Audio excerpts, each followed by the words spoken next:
За сайн байцгаана уу? Хичээлийн судалгааны арга зүй сонголтод модууд зориулсан хэлэлцүүлэгт ярилцлага эхэлж байна. За ингээд Ганбаатар багшаас эхний асуултаа тавья. Ер нь хичээлийн судалгааны 3 үе шат байдаг тийм ээ. 3 үе шатын хамгийн чухал үе шат нэг үе шат нь бол ажиглах байгаа. Тэгэхээр энэ ажиглахад одоо ер нь хичээл ажиглана гэж өөрөө юу юм бэ? Ер нь ажиглахын өмнө одоо ямар бэлтгэл хийх юм бэ гэдэг талаас нь ярьж өгнө үү? За хичээлийн ажиглалт гэдэг маань нөгөө багш нарын хамтран бэлтгэсэн ээлжид хичээлийнхаа төлөвлөлтийг яг одоо бодит практик бодит одоо судалгаад хичээлээ хэрэгжүүлэх юм үндсэн үе шат. Тэр хэн нэг багш нь одоо хичээлээ заагаад бусад багш нар маань ажиглалтаа хийж байгаа. Тэр ийм үе шат бол хичээлийн ажиглалт гэдэг.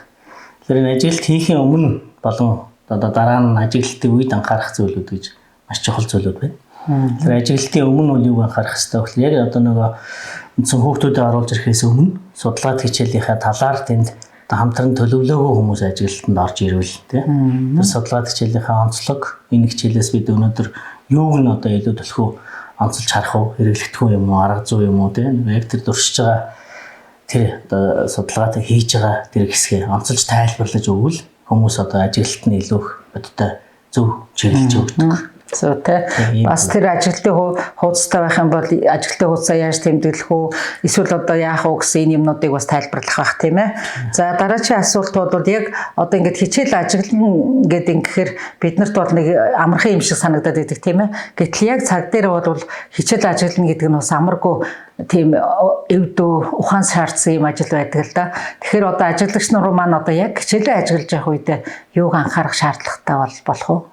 За ажиглалтын үе гэдэг нь түрүүн ярьсан одоо яг бодит нотлогоо тухайн тэр судлаад хичээлийн талаар нотлогоо цуглуулах ийм үе шат учраас за тухайн ажиглалтын хуудасаа хэрхэн бүглэх үү, хаанаас ажиглах үү энэ төр гэдэг бол маш чухал ийм техникүүд байдаг. Тэгэхээр хичээлийн ажиглалтын үед бол өмнө нь яг бид нэг хичээл суух гэж ярьдаг байж тээ.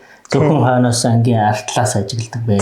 Уг нь бол одоо тэгэхээр нөгөө ажиглалтын үед хүмүүс магадгүй зарим янз бүрийн одоо арга зүйнүүд байна. За хөвчлэн ер нь яг ихний удаадаа ерөнхийд нь ажил сурах хэрэгтэй. Тэгэхээр тэр ерөнхийд нь ажиглаад ангид юу болсон багш болон зөвхөн одоо багшийг ажиглана гэсэн үг бас биш.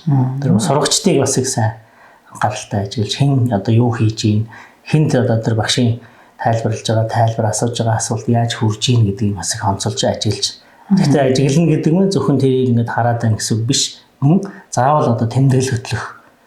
Тэр ажиглалтын хуудас буюу тэр ажиглалтын тэмдэглэл хөтлөн гэдэг үл энэ ажиглалтын үеийн хамгийн гол анхаарах зүйл байгаа. Ер нь тэгээд хүүхэд ажиглана гэдэг нь хамгийн гол шүү дээ тийм ээ. Тэр хичээл цуунагээ сая багш дурдлаа. Хичээл цуuna гэхээр бид нарт одоо олон жил хийж л байсан өмнөх нийгэмд багшийг л ажиглаад ямар хувцастай юу гэж дуурч яа буруу зөрүү хэлж гэнэ үгээл тэр талаас нь яриад байдаг.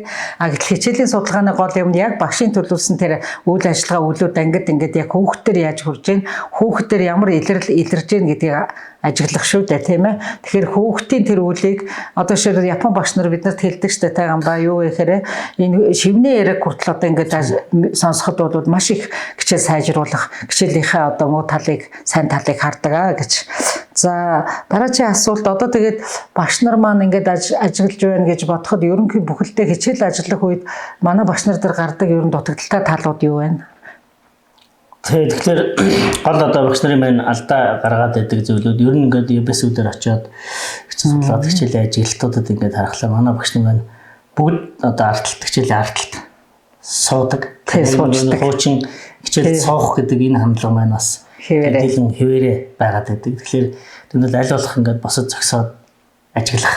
За тэр ажилт хийхдээ уг нь ингээд маш энгийн зүйлүүд бас их чухал. Ажилт хийхдээ ингээд одоо бол юм бэлэн болцсон байна шүү дээ. Хатуу авцтай ингээд хавчуулцдаг юм авцснууд бэлэн болцсон байна. Тэрэн дээрээ сайхан ажилтны хуудасаа тавиад бичээ. Тэгээд ингээд тэмдэглэл хөтлөөд ингээд ажиглах. За тэгмэн ажиглахдаа одоо гол анхаарах зүйлүүд бол мэдээж багшийн болон тэр одоо хичээлийн үйл явц дундуур ямар нэгэн дуу чимээ гаргах. Илт одоо ингээд свич гэрэл навчуулаад зураг авах ч гэдэг юм уу тийм.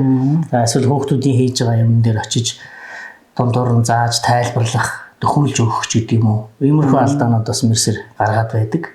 За мөн одоо зөвхөн ингээд артлаас ажиглахлаар зөвхөн ганцхан багшийг ажиглаад байгаа учраас болж үйл ингээд тэр ажиглалтын туршид хэд хэдэн удаа байшлаа солиод за яг тэр хүүхдүүдийн хажуугаас ажиглал ямар байх нь. За бүр яг урдаас ингээд хүүхдүүдийн тэр багштайгаа харилцаж байгаа харилцаа ангийн уур амьсгалыг харахын тулд тэр хүүхдүүдийн нүд инээмсэглэлтэй энэ одоо бүх тэр ангийг бүхэлдэн тэр уур амьсгалыг ажиглах гэдэг нь айгүй чухал. Тэгээд одоо саяны зүйлүүдийг анхаарах хэрэгтэй. За мөн одоо нэг гол анхаарах хэрэгтэй зүйл бол багшд бас ингээд ямар нэгэн саад болохгүйгээр тий зааж өгөх, дөхүүлэх зөвхөн одоо ингээд багшийг буруучлаа, дэгдлээ гэдэг ч юм уу ингээд нүд амаараа дохих ч гэдэг юм уу. Өмнөхөө жижиг сажиг алдаанууд бас байгаад байдаг тий. За баярлалаа. Энэ дээр бас таны санал хэлсэн. Ерөнхийдөө тийм. Ер нь процесс үйл явц хүүхдийг л ажиглана. Тэгээд аль болох хичээл цаад болохгүй. Тэгээд ажиглаад ирэхээр аяндаа хүүхдүүд чинь нөгөө дасаа сүулдэ олон багш орж ирээд хичээл ажигласан сандрахгүй энэ төр болчдаг байдаг тий. Ер нь ажиглалтын хуудасны тал дээр ийм ойлголт байна л да. Хичээлд ажиглах юм бол заавал нэг хуудас бэлдэж өгөөд тэр хуудасаар ажиглах ёстой гэсэн энэ тал дээр ямар байр суурь байна? Тий, за ажиглалтын хуудсын талаар бол бид одоо өмнө нөгөө одоо бидний хэрэгжүүлсэн JICA-гийн төслийн зөвлөмжүүд дээр бол нэлээд олон төрөл загварын хуудсууд байгаа.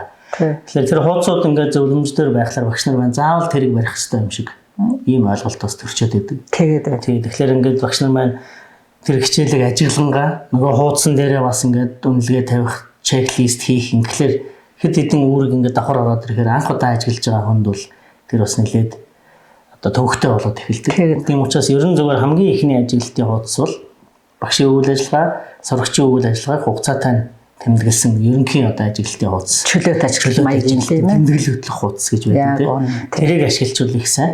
Тэгээ мөн одоо яг бас нэг зүйл бол ажиглалтын дараа ингээд 40 минутын хичээл мань яваад дууслаа.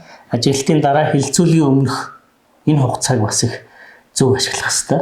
Одоо тэгэхээр ямар нэгэн ажиглалтын хуудас ч юм уу нөхөх ийм одоо ажиглах тэмдэглэх ийм юм хэрвээ ашиглавал хичээл 40 минут нөгөө хичээл мань яваад дуусаад хүүхдүүд гарлаа.